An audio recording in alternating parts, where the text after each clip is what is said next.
Good morning guys. આજે રવિવારનો દિવસ હતો એટલે અમે લોકો બધા મોડા ઉઠ્યા. ઉઠીને નાહી ધોઈને તૈયાર થઈને અમે લોકો નીકળી ગયા છે વલાસન મંદિરે જવા માટે. તો હું અને પરી પેટ્રોલ પંપની બહાર ઊભા છે અને ક્રિશિવ અને ક્રિશિવના પપ્પા ત્યાં પેટ્રોલ ભરાવે છે. તો પરી કે લાઈ મમ્મી તારા માથામાં હું ફૂલ નાખું. અરે તું જા રહી. મેં એને કહ્યું કે તે મારા માથામાં ફૂલ નાખી આપ્યું છે એટલા માટે તને થેન્ક યુ, અને હું તારા માથામાં પણ ફૂલ નાખી આપું. અમે ત્યાંથી નીકળી ગયા અને અમે આવી ગયા વલાસન મંદિરે. તો મંદિરે આવ્યા તો આજે મંદિરમાં ખૂબ ભીડ હતી તો અમે બધાએ દર્શન કર્યા. ત્યાર પછી પાછળ કેસરિયા સિંદુરિયા મંદિર છે ત્યાં પણ આવ્યા. એ મુખ્ય પ્રાગટ્ય સ્થાન છે તો ત્યાં દર્શન કર્યા અને અમને ભૂખ પણ બહુ લાગી હતી. ત્યાંથી ટોકન લીધી. ટોકન લઈને અમે લોકોએ ત્યાં જમવા બેસી ગયા. તો અમે લોકો જમીને બહાર આવ્યો. ત્યાં ડીજે સાઉન્ડ અને વરઘોડો આવ્યો હતો માતાજીની ધજા લઈને. તો ત્યાં રીચ ફરતા હતા. ક્રિશિવ અને પરી ખૂબ જ બી ગયા. रुको जरा, सबर करो, बोला धक्का बुक्की नहीं करने का, आराम से लेने का. हाँ. ઘરે આવ્યા તો ત્યાં તો અડધી બપોર થઈ ગઈ હતી. તો હું આરામ કરવા જતી રહી તો ક્રિશિવ અને પરી બંને જણ ચિત્ર દોરતા હતા. તો ક્રિશિવે તિરંગો દોર્યો અને કહેવા લાગ્યો કે મમ્મી તિરંગો કેવો છે. તો મેં એને સરસ કહ્યું અને કહ્યું કે એના બદલે હું તને ચા બનાવીને પીવડાવું છું. તો કે મમ્મી મારે ચા નથી પીવી. ક્રિશિવ અને પરી બંને જણ કહેવા મળે કે અમને સૂપ બનાવી આપો. તો મેં બંને જણને મંચાવ સૂપ બનાવીને વાડકીમાં કાઢીને આપ્યો. તો એ ઠંડો કરવા મૂક્યો હતો. ત્યાં સુધી પરી કે મમ્મી મને તારો દુપટ્ટો આપ. મેં કહ્યું કેમ? તો કે તું આપને, મને જોઈએ છે, મારે ટીચર રમવું છે. સિસ્ટમ પાર દેંગે. એમ પણ કહેવાય છે કે છોકરીઓની પહેલી સાડી મમ્મીના દુપટ્ટાથી જ શરૂઆત થાય છે. તો પરીએ સાડી પહેરી તો મેં એને કહ્યું કે તું બહુ સરસ લાગસ. તો એ ખુશ થઈ ગઈ અને પછી એ લૂડો લઈને આવી અને કહેવા માંડી કે પહેલાં હું સાપ સીડી રમું ને પછી લૂડો રમું. તો ક્રિશિવ એને રમવા દેતો ન હતો. અને આજે અમારે જવાનું હતું મહાદેવના મંદિરે. તો અમે લોકો આવી ગયા વલેટવા મંદિરે.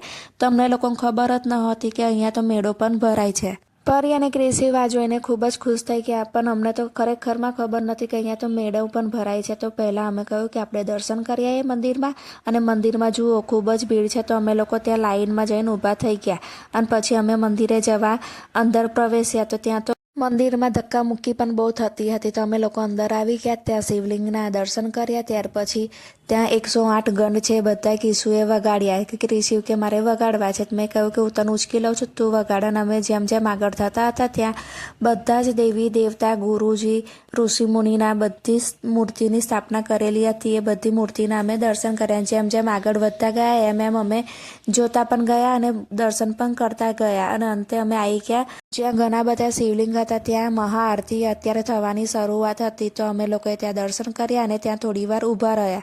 અને ત્યાં ઊભા હતા તો પરી અને ક્રિશિવ બંને જણ ત્યાં એક કાર્પેટ જેવું પાથરેલું હતું એમની પર પગ મૂક્યો. તે પગ મૂકે એટલે અંદરની બધી જરી હતી એ ભોળી થતી હતી. તો એ લોકો ત્યાં જમ્પિંગ જેવું કરતા હતા. અને અમે ત્યાં દર્શન કરવા માટે ઊભા રહ્યા. અને આજે મહાઆરતી પણ થવાની હતી. તો એ આરતીની શરૂઆત થતી હતી. તો અમે લોકો ત્યાં થોડી વાર બેઠા અને મેઇન શિવલિંગ હતું ત્યાં પણ અમે દર્શન કર્યા. અને પછી ત્યાં જાત જાતના ભગવાનના પ્રતિમાઓ મૂકી હતી ત્યાં પણ હું બાળકોને લઈ ગઈ અને દર્શન કરાયા. અને આજે શિવરાત્રી હતી એટલે એ લોકોને મેં એનું મહત્વ પણ સમજાવ્યું. પછી અમે લોકો આવી ગયા. મંદિરની બહાર મેળો ભરાયો હતો ત્યાં. તો ત્યાં મેળામાં પેલા ઝૂલા હતા. તો કે મમ્મી આ શું છે? મેં કહ્યું આ ઝૂલામાં બેસવાનું એટલે આ ઝૂલો આપણને ગોળ ગોળ ફેરવે. ઝૂલો બહુ જલ્દી ફરતો હતો તો છોકરાઓને ત્યાં જોવાની મજા પડી. અને પછી કહેવા માંડે કે મમ્મી અમને લોકોને પણ રાઈડમાં બેસાડો. તો પરી કે મારે જમ્પિંગમાં બેસવું છે અને ક્રિશિવ કે મારે ગાડીમાં બેસવું છે. તો અમે લોકો ત્યાં આવી ગયા અને એ લોકોને મેં જમ્પિંગમાં બેસાડ્યા. તો ક્રિશિવ કે ના મારે આમાં નથી બેસવું, મને નહીં ગમતું. તો એને ગાડી પસંદ કરી. તો એની બાજુમાં ગાડી હતી તે તો ગાડીમાં બેસી ગયો. તો પરી કે મમ્મી તું મારો વિડીયો બનાવીને હું કેવું જમ્પિંગ કરશ એ પણ તું મને બતાવજે. મેં કહ્યું સારું. તો એને તો બહુ જ મજા પડી. ને બીજી બધી ઘણી છોકરીઓ હતી ને આ બાજુ ક્રિશિવ એની ગાડીમાં બેઠો અને મજા કરવા માંડ્યો. ને મને જોઈને બાય પણ કહેતો હતો. મેં કહ્યું કે મજા આવી? તો કે હા મને તો બહુ મજા આવી. અને આ બાજુ પરી બહુ જ કૂદાકૂદ કરતી હતી.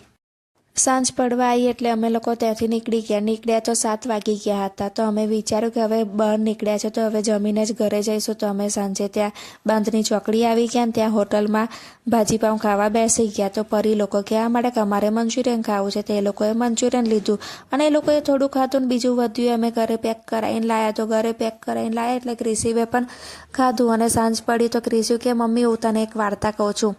તો એવો કાગડાની વાર્તા કહેવા માંડ્યો. ત્યાર પછી ચકાચકી પક્ષીની વાર્તા કીધી અને ઉંદર બિલાડીની પણ વાર્તા કીધી ને આમ ઘણી બધી એને વાર્તા કીધી અને છેલ્લે કહેવા માંડ્યો કે મમ્મી હવે આ છેલ્લું જ છે, હું તને એક બાળગીત ગાઈને પણ સંભળાવું છું.